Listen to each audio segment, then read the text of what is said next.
What's going on, guys? I just want to say at the start of this video, you may be wondering, like, you've seen this video before. A comment was actually left in this video warning me about this, and it got taken down today for copyright. Something to do with the Premier League graphics or something, so I've just edited the video to not show the parts of the players walking out. So yeah, hopefully you can understand and yeah, enjoy this if you haven't seen it already. What's going on, guys? This is Alec here and welcome to episode 2 of my Swansea City career mode. I just want to quickly say a big thank you for all the support that I received on the last episode. I genuinely didn't expect to get that much. Everyone saying like they're glad I'm back and stuff, so it's always good to hear. And like I said, I'm very appreciative of the comments. But going on into the second episode, as you can see here, we're sat down with Antonio Conte regarding a transfer with Abdul Baba Rahman or Abdul Rahman Baba. Left back for Chelsea, he's not getting used there, 77 overall. I thought paying about 10 mil or so I can justify. I don't think that's too much. But as you can see here, Conte, we're going back and forth. I had some mixed opinions on the last episode. I know a lot of people quite like the transfer side of things rather than the gameplay, and you know, there's obviously vice versa where people would much rather see gameplay, but there is gameplay in this video. If you do want to see that, then I'd recommend skipping to about 14 minutes of this video. It is quite a long video, but I obviously need to get all the transfers and stuff out of the way, which I probably, to be fair, should have done like throughout the season and spread them out, but I had some targets in mind that I 100% wanted to get in, and I managed to do that. So at the start of the season, that's not to say that I'm not taking any suggestions on board. I did read a comment yesterday where they said they prefer, just to go out and buy whatever players I see fit, which I kind of agree with to a certain extent. But you know, it's obviously nice to get your input to see who you guys think I should sign. A lot of people said Joe Allen and Ben Davis. I may look into them too. I'm pretty okay for central midfielders right now, but that's not to say that maybe someone like Leroy Fair, if a transfer request comes in for him and he goes, then I could obviously look again Leon Britton in. But I'm fairly happy with my squad right now. Ben Davis was said after I recorded this video he would have been someone good to bring in, but I've just signed Baba Rahman for quite a high fee, so whether I'll look at Ben Davis or not, I'm not too sure. He's obviously playing for Spurs consistently in real life as well, because Danny Rose is out, so whether it would be realistic for him to come back, I'm not too sure. But yeah, like I said, keep leaving suggestions in the comments below if you do think of players. I know a lot of people have also recommended some youth players, which I will get to looking into, but like I said, at the moment we've signed a good few players, and yeah, I'm happy with the team. I'm relatively happy with the team. I don't think there are much more signings, and I said last episode as well that I've played the Man United game. That was a complete lie. What you see in this episode is the very last time I played this, so it'll finish on the Southampton game, and well, you're up to speed with me then. So as you can see, onto the wages. Like I said last episode, I will be cutting out a lot of these skip scenes and like skipping it a lot. They are tedious. I mean, like I said last episode as well, it's a cool new feature and everything, and it's a step in the right direction, but they go on for long, so yeah, in the end, like you'll see this episode, I did sign a couple of youth players and I just delegated them to my assistant manager to bring in. I just wanted a bit more depth in certain positions. I think I signed a young left back, maybe a young striker, I can't remember off the top of my head. But yeah, just to get a bit more depth in some positions and get some youngsters in the team with some potential, and I delegated all them signings to my assistant manager for him to deal with, which works out. I mean, you can set what price you want them to start the bidding at and what you want them to not go over. Same with the contracts, is the same concept, but we're going back and forth here with Barber's agent, who is playing very hard to get with the wage. I think I end up just accepting what they counter offer. Oh no, there you go, they accept what I offered, 82,000 a week, which is a lot. But yeah, we've got Baba Rahman on board, 77 rated. We got a transfer offer in here from Leeds, actually, for Kyle Bartley, who was there last season. We reject that straight up. I want to keep Kyle Bartley in the team. I think he's a very useful player. Loan offer here for Tyler Reid rather, and I'll send him out on loan, no problem. We've got a decent bit of depth at right back, obviously signing Raphael, and we've got Angel Rangel there. I think this is the semi-finals. or it could be just the group stage up against Werder Bremen in the Preseason Cup, and we actually managed to win. I want to say, yeah, we won 2-1. Nathan Dyer and Abraham getting the goals. Loan offer in here for Adam King, and we had a transfer offer for Leroy Fair. Actually, I accepted this transfer offer from King.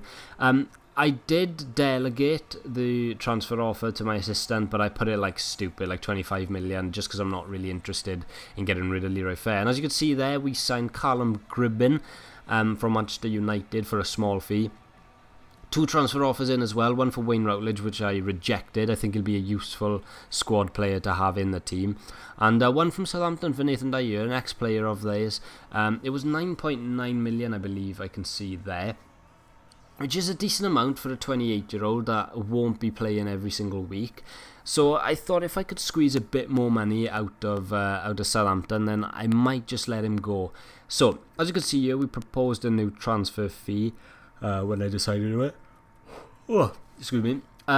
So, I think 15.9, is that? Yeah, so we offered them 15.9. I would have been happy with 16 million for Nathan Dyer. He's 29 years old and 75 rated. I mean, I don't personally think he's worth that much.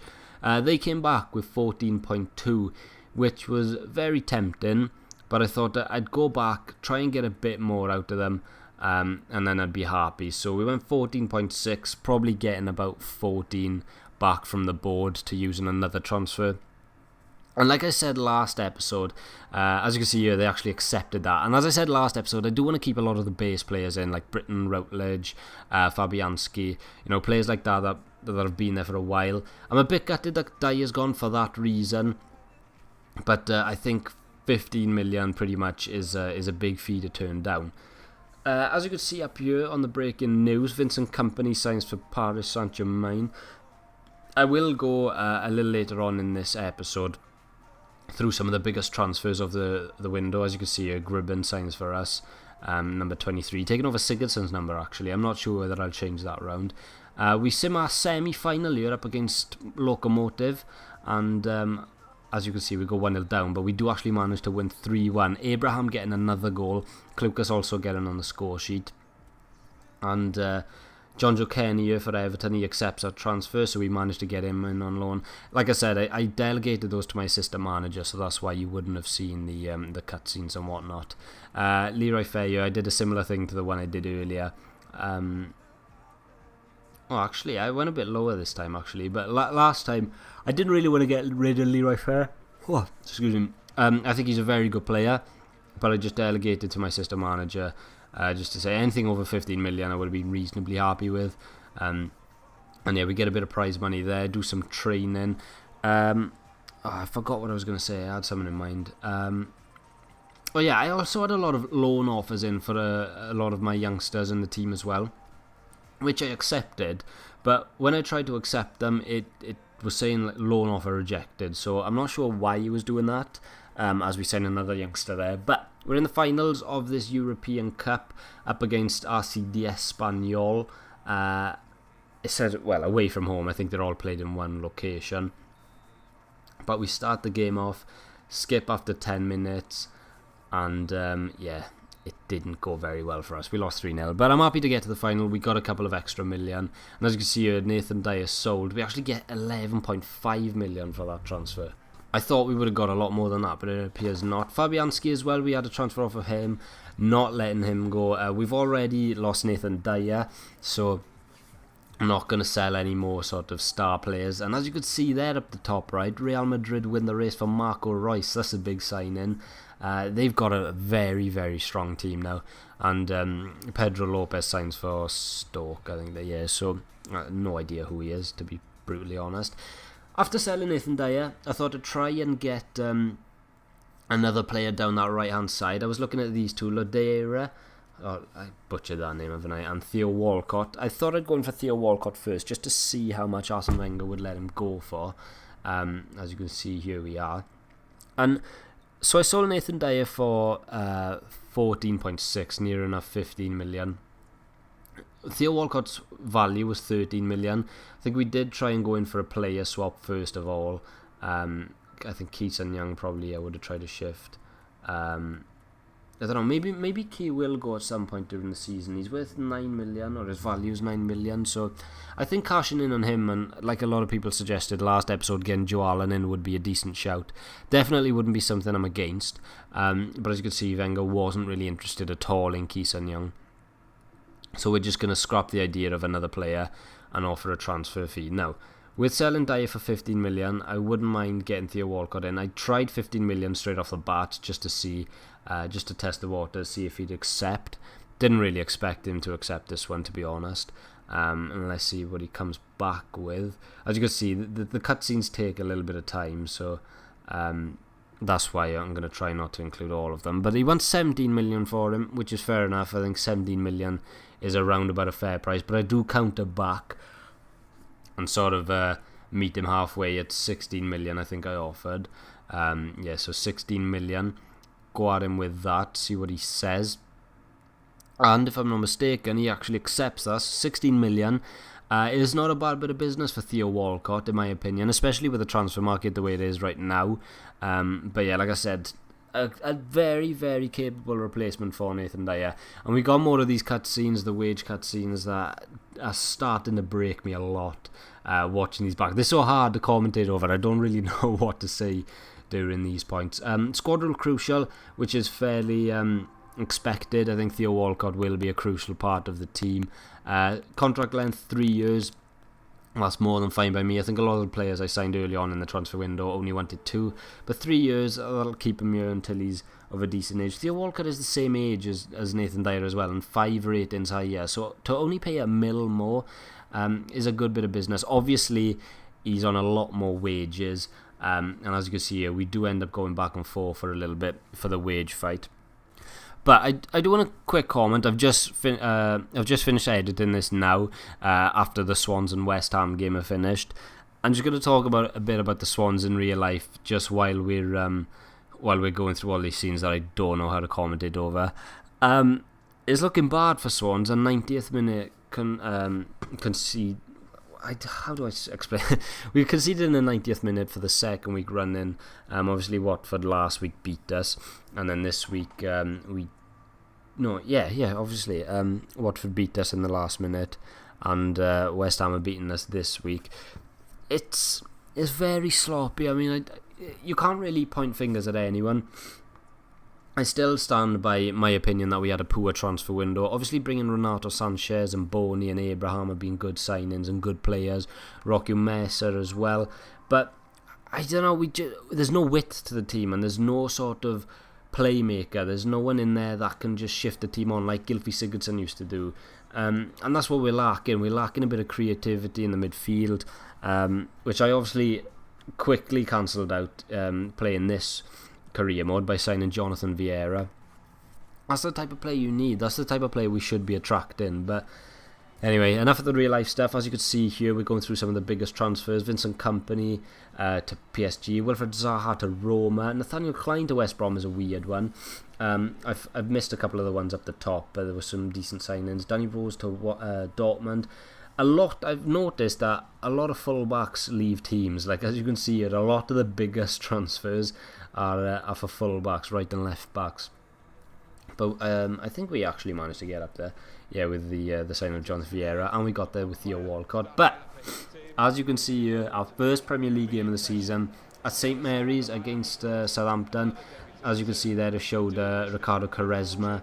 Is that his name, Ricardo Quaresma? Anyway, Quaresma, Jonathan Vieira shown for us, warming up there.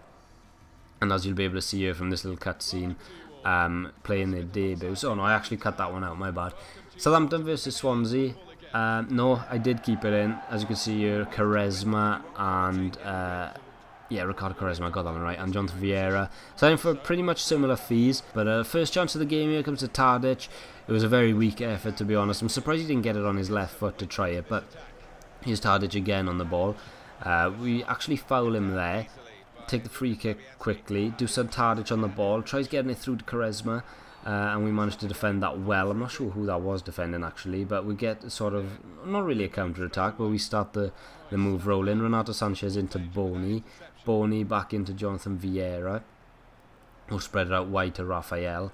That's what I do like about my new fullbacks, by the way, is they're both quite good on the ball, Raphael and Olsen. But a chance here, Boney into Sinclair. Sinclair 1-on-1, and he's done this so many times in the past for Swans. I'm very surprised he didn't score there with a 1-on-1. Foster with not a good save as such, one he's expected to make. And yeah, we're very unlucky not to score there. Do think Sinclair should be doing better, but I'm sure he'll do a lot of good stuff for us throughout the season. Decent chance there as well. I'm not sure who actually got their head on that, but it was cleared off the line by a defender. Renato Sanchez on the ball now. It looks sharp, to be fair. Definitely will be getting some game time this year. Out to Raphael. Plays it back into Leon Britton, who always keeps things ticking. Into Jonathan Vieira. And it's a good chance here again for Sinclair, who hits the post this time. Although he's hitting the post and he's missing shots, he's definitely promising signs, and as you can see here, he's always on the move on the left-hand side. As the ball comes into Boney, not a very good effort there, but it's good signs from Sinclair. I'm definitely liking what I'm seeing. Just wouldn't mind him finishing off a couple of the chances. But yeah, that's how we go into half-time. Best chances going to us, obviously 2 with Sinclair, but if the first half finishes 0-0. The ball comes out here to Dusan Tadic not long after the second half, and make of that goal what you will. It's hard because I know on FIFA I think the keepers are pretty much designed so that if a ball is going to hit the post, then it's impossible for the keeper to save. But I mean, it is so slow. I don't know, what do you guys think about that? I think Fabianski should be doing better, although it is a very good and accurate shot, as you can see from this angle here. Starts off outside the post, just hits the inside of the post and goes in. I mean, it's a decent goal from Dusan Tadic, but yeah, fairly disappointed to concede that one. But we're on the attack now, and we got a bit more attacking. I think I brought a couple of players on, or maybe not just yet, but Vieira into Boney here.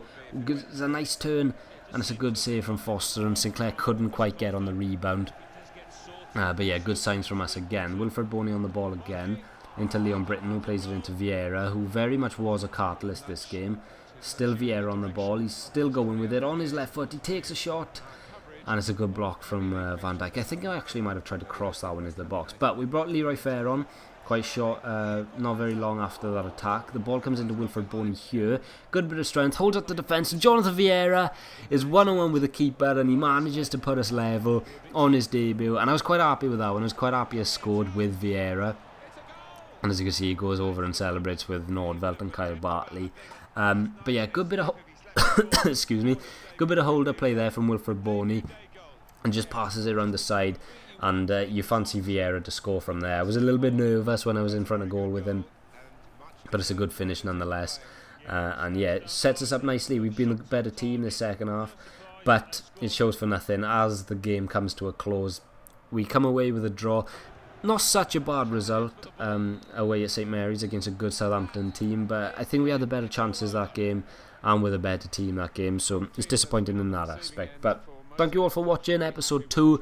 I believe it's Man United next game, and then after that I'm not too sure, but thank you all for watching, and peace.